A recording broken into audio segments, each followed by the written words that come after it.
10페이지.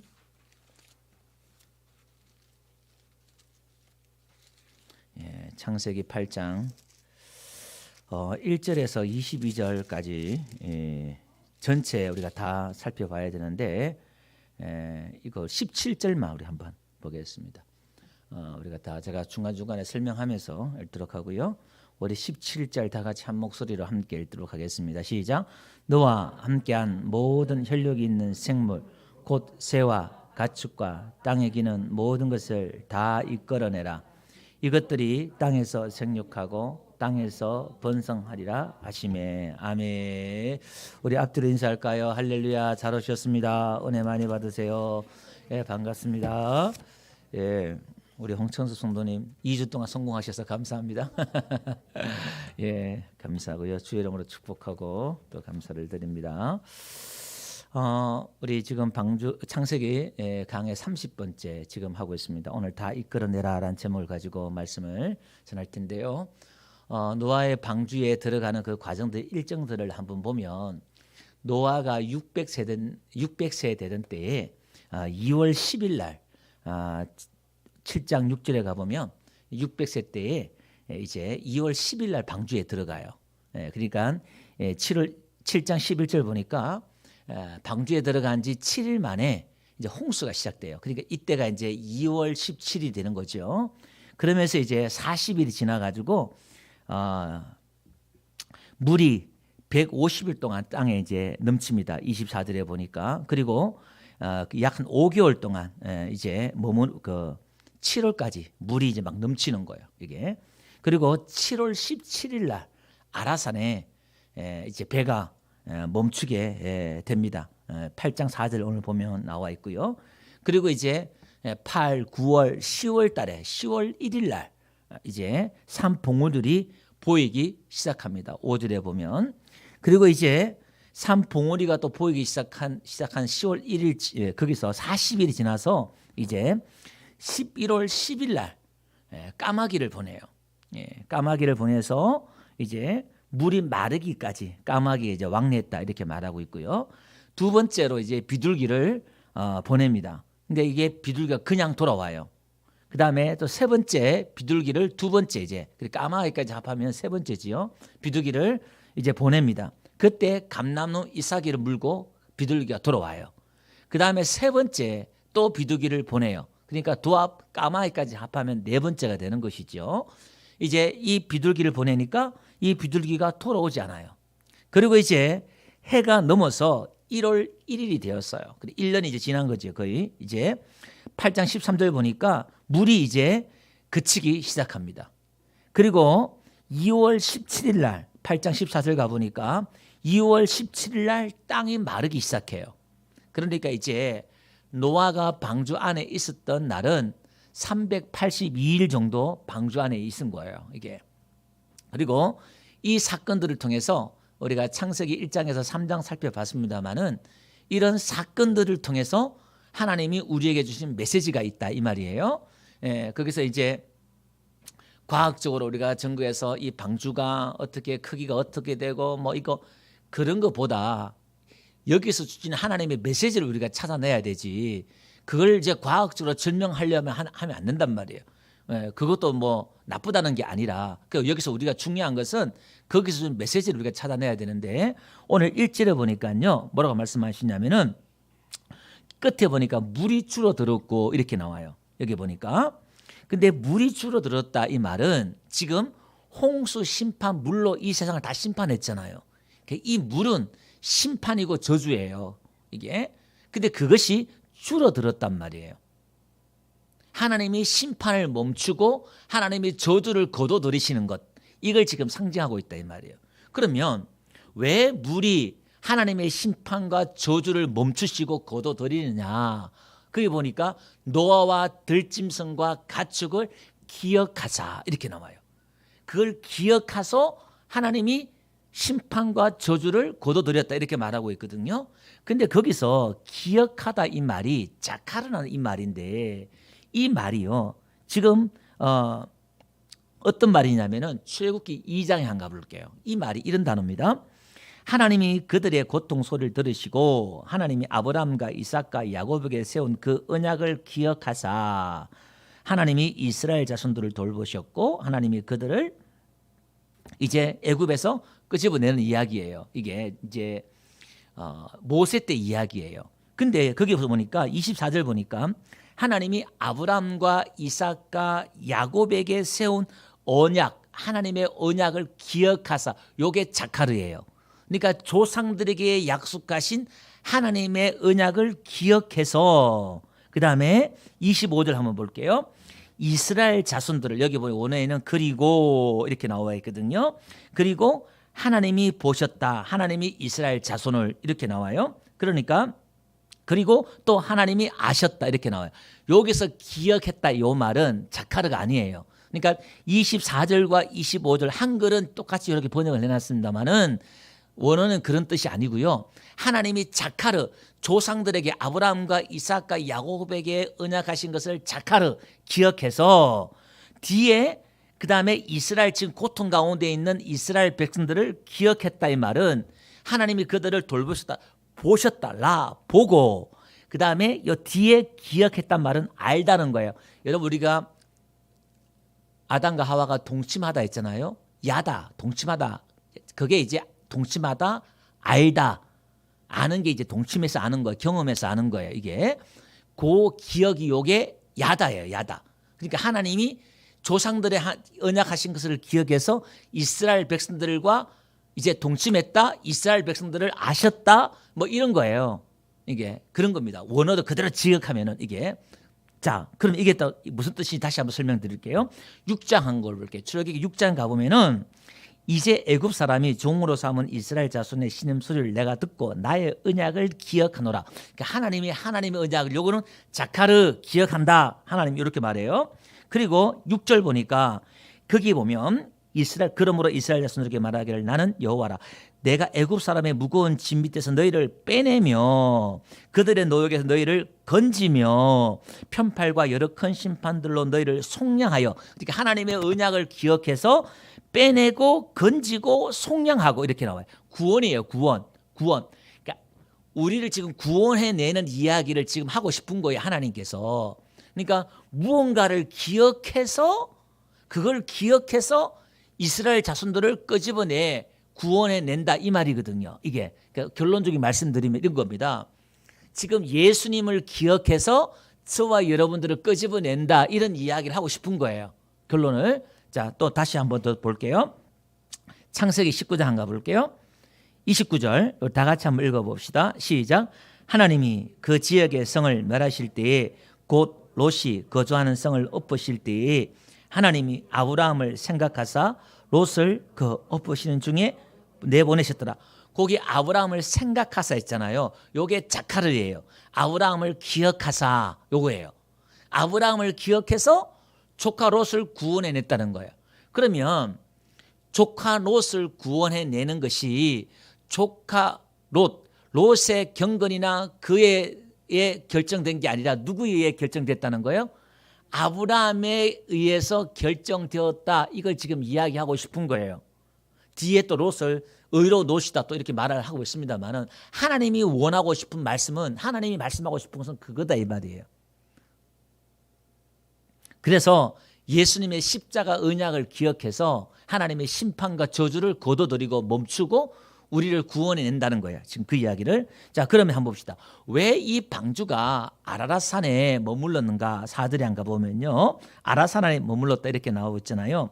이 아라랏이 무슨 뜻이냐면은 원어에는 아라라트 이렇게 나와요. 그 보면 이 아라라트의 뜻이 뭐냐면은 파기된 저주, 거룩한 땅 이렇게 해요.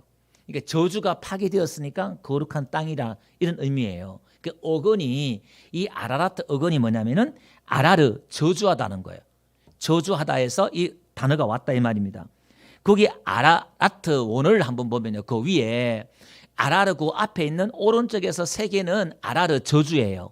그게 근데 맨 끝에 동그란 거 뭐 이렇게 꽂은 거 있죠. 그게 사실은 뱀을 뜻해요. 이게 이제 그림 글자라 그랬잖아요. 그죠? 이게 그러니까 저주와 뱀 이런 걸 지금 상징하고 있는 거예요. 설명은 하지 않겠어요. 나중에 또 가면 깊이 들어가면 여기도 다 또 설명할 수 있는 그런 부분들이에요. 자, 그러면 이런 겁니다. 아라랏산에 방주가 머물렀다 이 말은 이 방주는 예수를 뜻한다 그랬어요. 예수님이 아라랏산에 머물렀다. 아라라트란 이 산에 머물렀다. 저주가 끝난 저주가 파기된 이 산에 머물러서 거기가 이제 거룩한 땅이 되는 거죠. 이게 한마디로 말하면 이게. 그러면 이게 왜 저주가 끝나느냐? 저주가 끝나느냐? 첫 번째 제가 앞에 말씀드렸던 것처럼 하나님이 노아를 기억했다 이 말이에요. 이게 하나님의 그 언약, 약속을 기억해서 하나님이 그들을 보존하고 살려주시겠다 했잖아요. 그걸 기억해서 이 저주를 계속할 수 없으니까 하나님이 멈추신 거예요. 이게. 두 번째로 뭐냐면은 8장 21절 한번 가볼게요. 예, 다 같이 한번 읽어봅시다. 시작. 여호와께서 그 향기를 받으시고 그 중심에 이르시되 내가 다시는 사람으로 말미암아 땅을 저주하지 아니하리니 이는 사람의 마음이 계획하는 바가 어려서부터 악함이라. 내가 전에 행한 것 같이 모든 생물을 다시 멸하지 아니라. 그러니까 하나님이 저주를 끝냈고 또 약속하신 게 뭐냐면 다시 저주하지 않겠다 이렇게 말씀하고 있는 거예요. 그게 이제 뭐냐? 두 번째로는 향기를 맡으시고 이렇게 노아가 이제 방주에 나와서 번제를 드리잖아요. 그죠? 이 번제란 것이 올라가다, 연기가 올라가다는 뜻이에요. 불을 온전히 제물을 태워서 제사 드리는 거니까. 근데 하나님이 그 향기를 맡으시고 이제 저주하지 않겠다 이렇게 말해요. 그러면 우리가 사람처럼 아 냄새 좋구나 그 향기를 맡고 이제 저주를 끝냈다 이렇게 느끼는데 이 향기란 뜻이 뭐냐면은 향이란 이 말이요 니호 아흐란 말인데 진정시키다 달래다 기쁘게 하다 평온케 하다는 거예요. 이 향기가 사람을 진정시키고 뭔가 진정시키고 달래다는 거예요. 화나고 하나님이 그 화난 마음 심판하는 그런 흥분된 마음들 진정시킨다 뭐 그런 의미겠지요. 그 다음에 이 달래다 니호 아흐란 말이 재밌는 것은요. 어근이 뭐냐면은 누아흐 이게 이제 안식 휴식에서 나왔어요. 이게 어근이 여러분 노아란 말도 어디에서 나왔어요? 이 누아흐에서 노아란 말이 나왔단 말이에요. 이게 그러니까 마음이 안식한다 이 말이에요. 마음이 진정되니까 이게 향이란 뜻이. 그 다음에 기가 있잖아. 요게 이제 네아흐예요. 이게 이제 냄새 향기 뭐 이런 뜻이에요. 진정시키는 향기 이런 거예요. 이게 그러니까 한마디로 말하면 이게 뭐냐면은 향기를 받으셨다. 이 말은 노아를 받으셨다 이런 뜻도 되는 거예요. 노아 안식.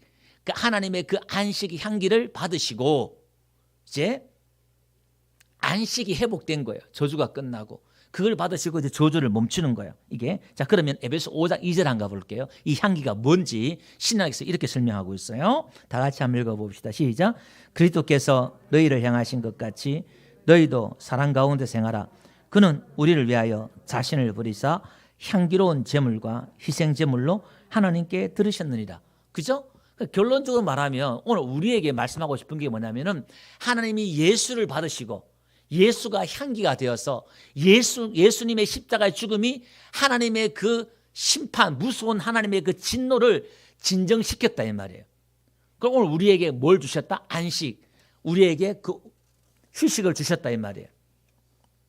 그러니까 하나님의 의도는 이제 예수를 영접하는 자, 예수를 믿는 자에게는 예수를 기억해서 유월절날 문설주의 임방과 문설주의 피를 보고 하나님이 그 죽음의 천사가 뛰어넘었던 것처럼 그 피를 보고 예수님의 그 십자가의 언약을 보고 오늘 저와 여러분들에게 모든 심판과 저주를 거둬가신 줄 믿습니다. 그래서 요한복음 3장 17절 이렇게 말하고 있어요. 하나님이 그 아들을 세상에 보내신 것은 세상을 심판하려 하심이 아니요 그로 말미암아 세상이 구원을 받게 하려 하심이라 이렇게 나와요. 이게 심판이 거둬졌다 이 말이에요. 근데 18절에 보면 뭐라고 말씀하냐면은 믿는 자는 심판을 받지 아니하고 믿지 않는 자는 안 믿는 자는 벌써 심판을 받았다 이렇게 말씀하고 있는 거예요. 그러니까 지금 우리가 다 심판 가운데 있는데 이미 심판받은 걸 드러내는 거예요. 한마디로 말하면. 자, 어쨌든 간에 예수님이 이 땅에 온 것은 그 심판과 저주를 거둬들이기 위해서 멈추게 하기 위해서 이 땅에 오신 줄로 믿습니다. 그러니까 누구든지 그 예수 안에 방주 안에 들어간 자는 심판과 저주가 끊어진다는 거예요. 무엇에 대한 심판과 저주예요?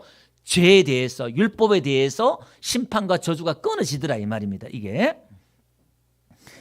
요한복음 12장 47절에도 동일한 말씀을 하고 있는 거예요. 그러니까 방주가 머문 곳이 아라랏산이에요. 그러니까 예수님이 나에게 머문다면 내가 뭐냐면은 아라랏산이 되는 거예요. 내가 거룩한 땅이 되는 거예요. 할렐루야. 우리 가정이, 우리 교회가 거룩한 땅, 저주가 끝난 가정이요 저주가 끝난 교회가 될 줄 믿습니다. 자, 그러면서 이제 하나님이 이제 까마귀와 비둘기를 내보내잖아요. 이제 저주가 끝나니까, 심판이 멈추니까 까마귀를 내보내고 비둘기를 내보내요. 이 까마귀가 뭐냐면은 이제 이방인을 뜻해요. 부정한 짐승이잖아요. 이게 나중에. 그러니까 비둘기는 순결한 하나님의 유대인들을 이야기하기도 하고, 이게 여러 가지 의미가 해석이 될 수 있어요. 이게 보니까. 그러니까 창세기 1장부터 3장까지 제가 설교를 하면서 상당히 여러분들이 좀 어려웠을 생각이 돼요. 지나고 보니까. 왜냐하면은 단어 하나하나 그걸 놓칠 수 없고, 그걸 제가 다 여러분들에게 가르쳐 드리려고 하다 보니까 이 개념이 참 많이 이렇게 막 좀 어려운 부분들이 많이 있었다 생각이 돼요. 왜냐하면은 그 하나 가지고 몇 차원으로 설명이 가능해요. 오늘 지금 이 까마귀, 비둘기 요 하나 가지고도 몇 가지 관점으로 이렇게 차원으로 설명이 가능하단 말이에요. 성경은 항상 그래요. 근데 그걸 한꺼번에 제가 이렇게 하다 보니까 조금 이해하기 어려운 그런 부분들이 없지 않아 생각이 되어져요. 근데 이 까마귀를 한번 보면요, 오레브란 이 말인데, 이 말이 어디서 왔냐면요, 어건이 저녁, 아랍어란 말에서 이 오레브가 왔어요. 그러니까 저녁이 되다 어두워지다 그런 뜻이에요. 이게. 그러니까 까마귀는 검은 거잖아요. 이게. 그러니까 이 어둠의 자녀들, 그런 뜻이 된다 이 말이에요. 그게 동의어 아랍어란 그 이제 자음이란 글자는 똑같아요. 밑에 뭐 정 같은 거 이런 게 모음이 다른 건데, 또 말은 또 아랍어랑 같이 읽어요. 이게 읽는데 그게 섞다, 혼합하다 이런 거예요. 그러니까 여러분 섞고 혼합하면 색깔이 뭐가 되냐면은, 색을 섞고 혼합하면은 검은색이 된다 이 말이에요. 그러니까 까마귀는 부정한 짐승이잖아요. 섞인 짐승, 검은 짐승 이런 거단 말이에요. 그러면 한번 비둘기 한번 볼게요. 이 비둘기는 히브리어로 요나예요. 요나. 성경에 나온 요나 있죠. 그게 비둘기 뜻이에요. 이 비둘기는 뭐냐면 마태복음 10장 16절 한번 가볼게요. 내가 너희를 보내는 것이 양을 이릴 때 속으로 보내는 것과 같다. 그러므로 너희는 범처럼 지혜롭고 비둘기처럼 순결하라. 비둘기처럼 순결하라. 그 비둘기를 순결한 것으로 예수님이 설명하고 있네요. 그러니까 비둘기를 왜 순결하느냐를 보니까 이게 헬라어로 보니까요, 아카라이오스라는 이 말인데 순결한 뜻이에요. 이게 순결하니까 순결한 거지요. 그러니까 이 어근이 케란림이란 말이 나왔는데 썩지 않는 순수한 거예요. 그러니까 까마귀는 썩은 것이고 비둘기는 썩지 않는 거예요. 이게. 그러니까 썩지 않는 하나님의 유대인들 이야기를 하는 것이고, 또 오늘 우리 예수 안에 들어오는 우리는 뭐냐면은 세상과 썩지 않는 우리를 지금 뜻한단 말이에요. 세상과 썩지 말라, 이런 이중적인 의미도 여기에 다 들어가 있는 겁니다. 그런데 한번 봅시다. 비둘기를 몇 번 보냈다 그랬어요? 3번 보냈어요. 그죠? 처음에는 돌아오는데, 여러분 까마귀가 왕래 때 있잖아요. 왕래. 거기 왕래할 때 보면은 이 왕래란 뜻이요 뭐냐면은, 저도 이제 전도사 때는 이 왕래라는 이 까마귀가 왕래했다 할 때 그냥 까마귀가 가서 안 오니까 비둘기 보냈다 이렇게 제가 설교를 그렇게 한 적도 있습니다. 근데 이게 왕래 원을 찾아보니까 이 왕래란 말이 뭐냐면은 갔다가 내가 원어에는 돌아온다는 거예요. 왕자가 가다, 내가 슈브 회개하다, 되돌아오다 이런 뜻이에요. 까마귀도 되돌아오는 거예요. 이제 여기도 이제 좀 깊은 또 의미가 있어요. 근데 방주로 들어오진 않아요. 제가 설명을 하지 않겠어요. 그게 어떤 의미인지는. 그런데 이제 까마귀도 갔다가 돌아와요. 회개하고 돌아와요. 이방인들도 돌아오는 거예요. 이게. 자, 그렇게만 하고 말씀을 드릴게요. 근데 비둘기를 3번을 보내는데, 첫 번째는 돌아오는데 방주를 손을 내밀어서 방주를 들어와요. 이게 그 의미는 제가 나중에 또 제가 다시 한번 설명드리고요. 2번째는 감람 잎사귀를, 그 올리브 나무예요. 올리브 잎사귀를 물고 들어와요. 3번째는 비둘기가 돌아오지 않아요. 이게 이제 새 땅이 이제 땅이 다 말랐으니까 비둘기가 안 돌아온단 말이에요. 근데 이게 보니까요, 나중에 가보니까 마태복음 한 가볼게요. 3장 36절 한 가볼게요. 예수님은 세례를 받고 물에서 올라오시는 순간 하늘이 열리고 하늘에 하나님의 성령이 비둘기처럼 자기 위에 내려오는 것을 보셨다. 자, 이게 무슨 말이냐면은, 제가 그 다른 성경을 가지고 제가 그렇게 읽어드렸어요. 비둘기 같이 성령이 예수에 임했다 이렇게 말하고 있잖아요. 새 하늘과 새 땅이 지금 노아 방주 홍수 심판 위에 새 하늘과 새 땅이 이루어져요. 그 새 땅이 예수 그리스도의 나라를 설명하고 있거든요. 그러니까 예수님을 설명하는 거예요. 그 비둘기가 예수에게 임했다, 이런 의미가 여기서 지금 있는 거예요. 이게 무슨 말이냐면은 방주 안에 안 들어와요, 비둘기가. 마지막에는 이게 이제 이런 겁니다. 우리의 신앙은 어떻게 되냐면은 성전 중심, 교회 중심의 신앙이 이루어져야 돼요. 그러니까 모이는 교회가 돼야 된다 이 말이에요.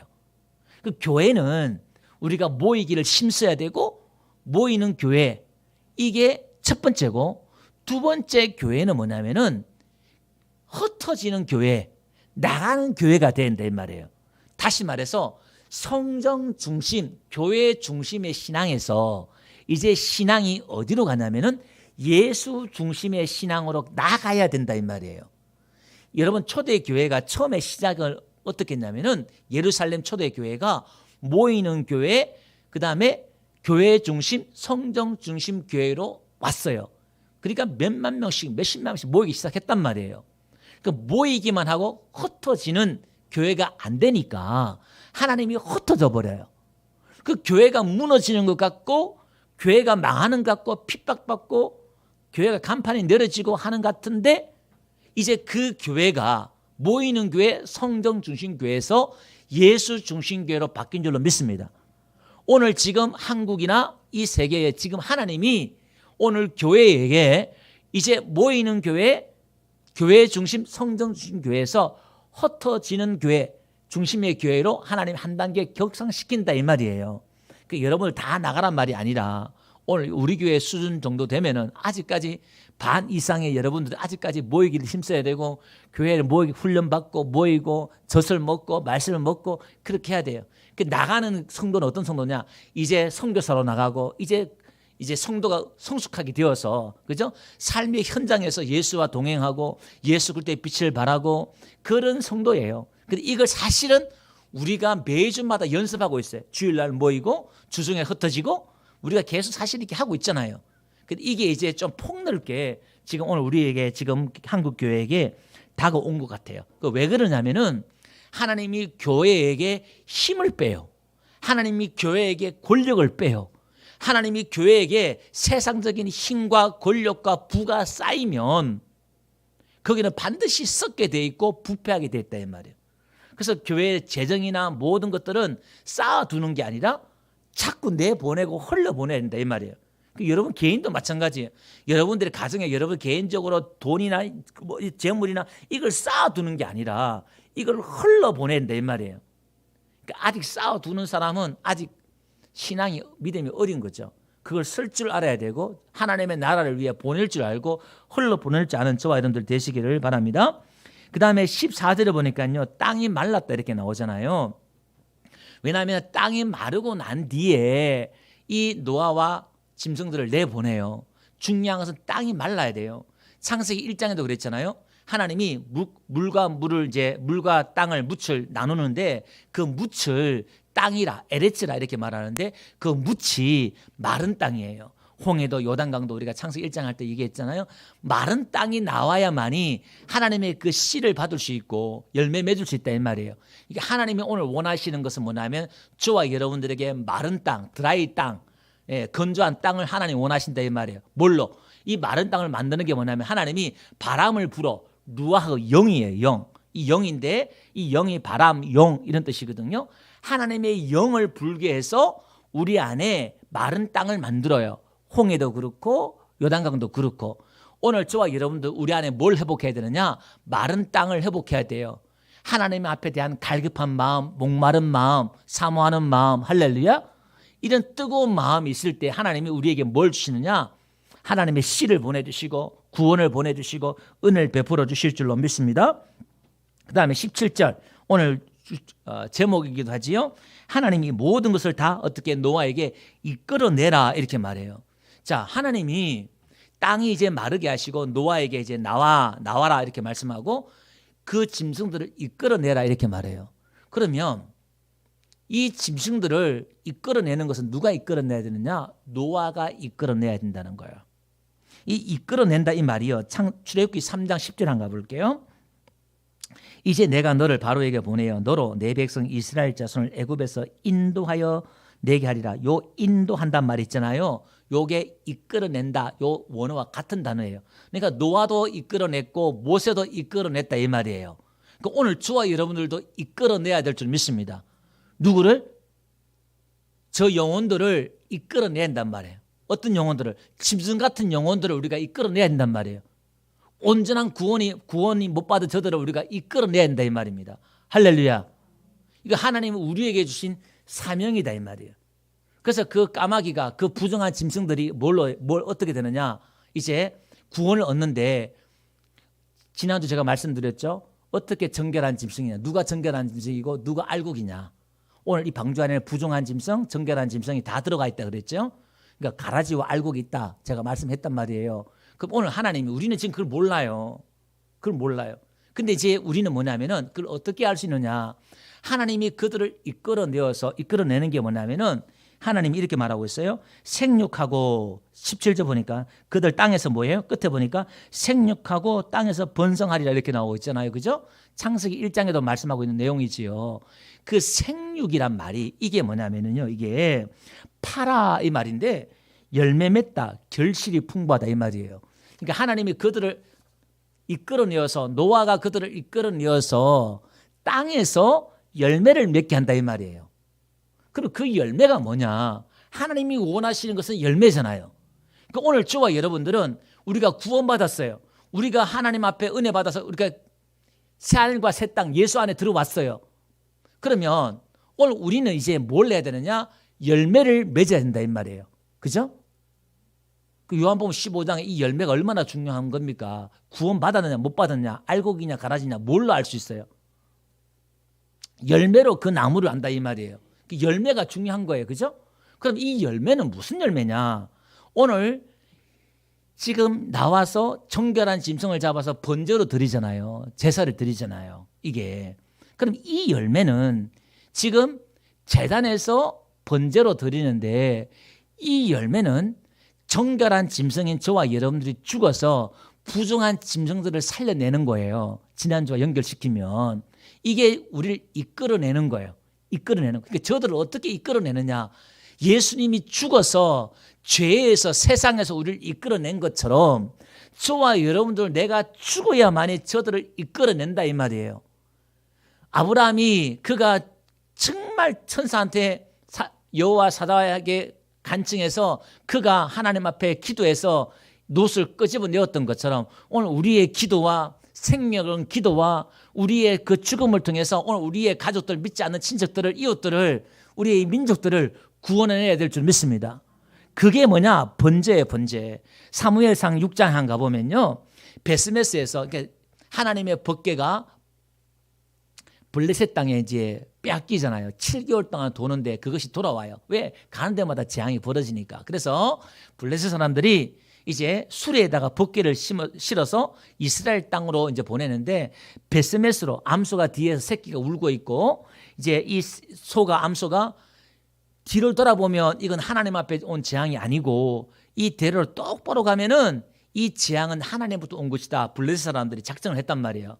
그 딱 보니까 이 소가 눈물을 뚝뚝 흘리면서 베스메스를 향해 가요. 이 베스메스의 뜻이 빛나는 집, 태양의 집 이거예요. 천국을 이야기하는 거예요. 소는 저와 여러분들이에요. 그 법궤를 메고 멍에를 메고 새끼는 뒤에 있지만 그죠? 내가 믿음으로 산다는 게 쉬운 게 아니에요. 이게. 그래 가는데 이제 베스메스 도착하니까 그 개를 보고 이스라엘 사람들이 기뻐해요. 그러니까 14절 보니까 이렇게 나와요. 그 암소를 잡아다가 번제물로 드리네요. 수레를 장작을 펴가지고 소가 죽어요. 그러니까 우리가 죽도록 충성하는데 하나님이 우리를 뭘 하느냐? 죽게 만들어요. 우리가 사사기 강해 때 강해 들었지요. 예, 죽었더라, 죽고 장사 지냈다 이렇게 말하고 있잖아요. 하나님의 백성들을 설명할 때에 이게 믿음의 사람들은 죽고 장사 지낸다. 그러니까 오늘 우리는 뭘로?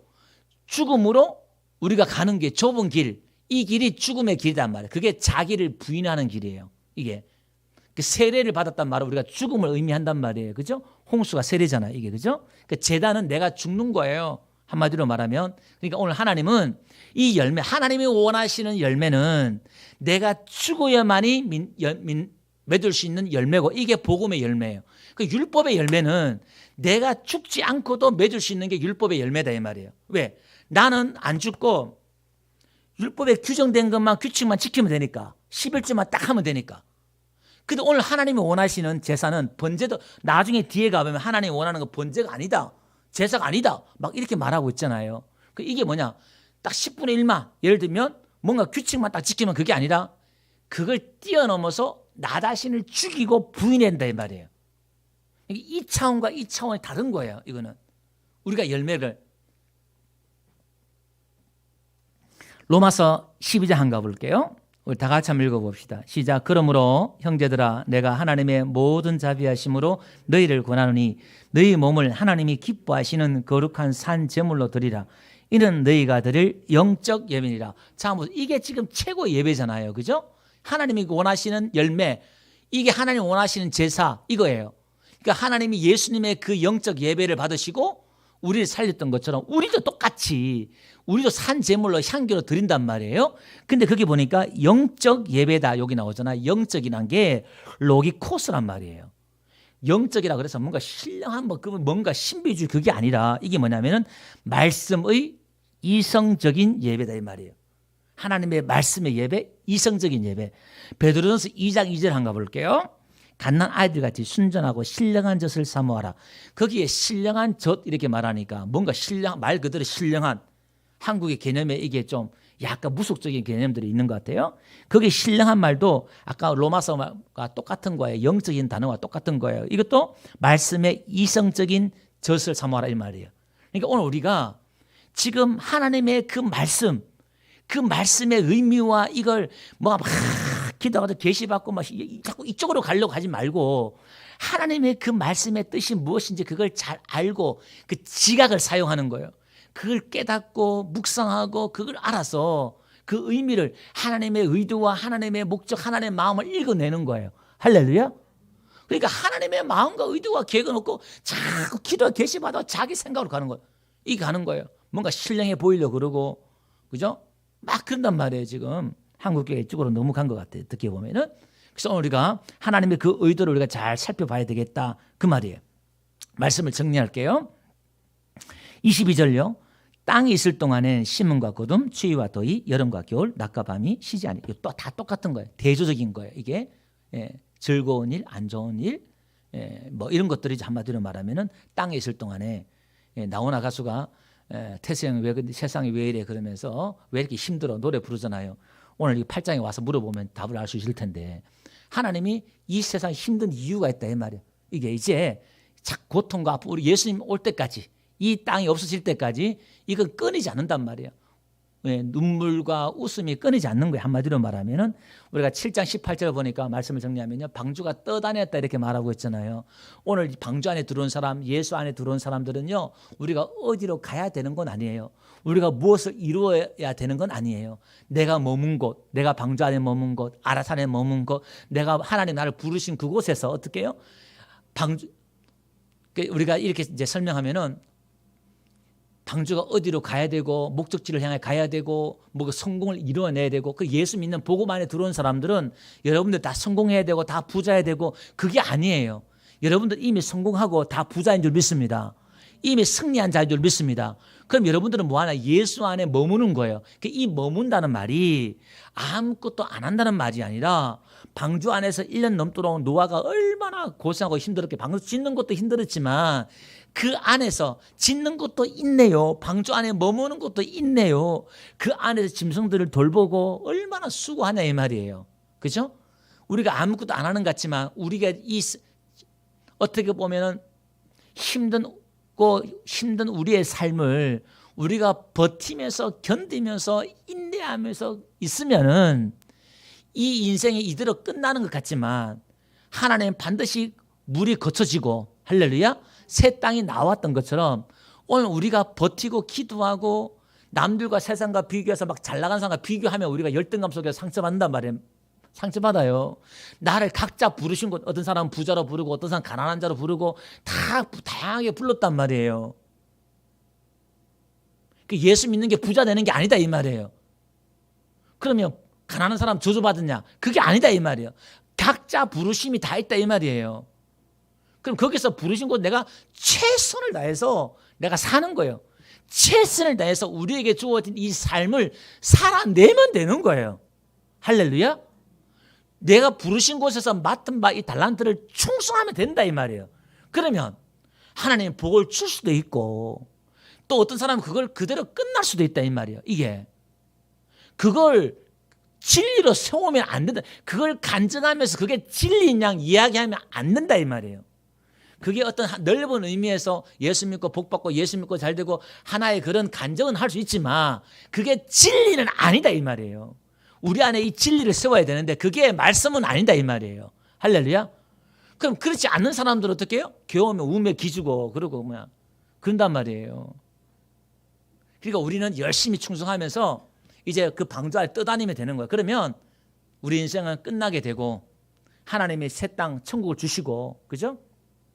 하나님 다 알아서 하신다는 거예요. 이게 오늘 하나님께서 이 방주의 사건들을 저와 여러분들이 예수 안에서 이루어지는 이 놀라운 복음들을 지금 하나하나 하나님이 설명하고 계십니다. 오늘 이 은혜 안에서 다시 한번 우리의 신앙과 믿음들을 회복하는 저와 여러분들 되시기를 주 여러분 축원드립니다.